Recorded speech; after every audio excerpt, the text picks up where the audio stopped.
Hi, this is Sharon at fitandfun.com, and you're looking at a selection of fats that I have here. I made a mention in a previous video that I add fat to my food, and that made me decide to make this video to show you what some of that is and why I use it.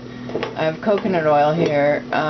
This is not what it says. It's just random coconut oil that I poured in that jar. When I first started using coconut oil, I worried about the grades a little bit. Now I no longer care. I just get whatever's organic and cheap, and I don't worry about it.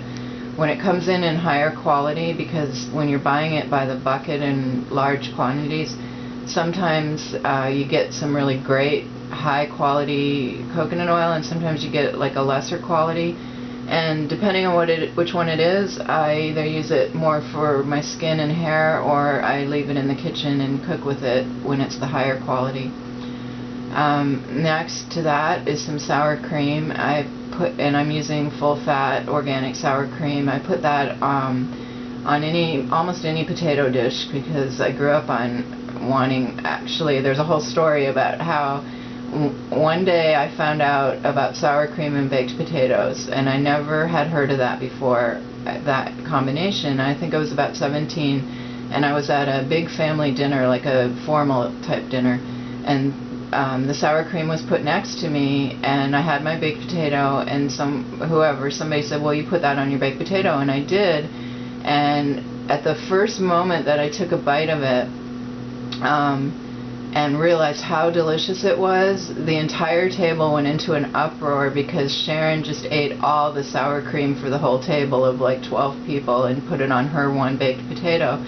And everyone was just like, oh, that's why she's fat, and oh my god, she doesn't know how to eat, and everything else. And it was like, I found a most delicious food and I got yelled at it for the very first bite of it. So I have a lot of stories like that about food, but I managed to overcome it, and I've always liked sour cream and potatoes. So now, back in the day, obviously I could put 12 servings of it on my potato and be happy, but now I'm using it, by the teaspoon, half teaspoon, sometimes a tablespoon, just depending what I'm eating. Below and next to that is peanut butter. I'm using organic. I get whatever. If I see it on sale, I buy it. I don't care too much about quality on peanut butter either. And I use that as, obviously I make peanut butter and jelly every once in a while, and I use it a lot in cooking, like add it into a dough of some kind of something that I'm cooking and give it a peanut flavor. Below that is butter. I do use butter, not a lot, like not all the time, but when I want butter in a dish, I use butter, and I don't sit and measure and worry. I just put however much butter I want, and it's usually a lot, more than a normal person. But that amount of butter that you see there is a pound, and it has been here at least a week and a half, so I don't, it's about half gone, maybe a little less than half gone. So it's not like I'm using it every day, and I use it when I want the butter flavor.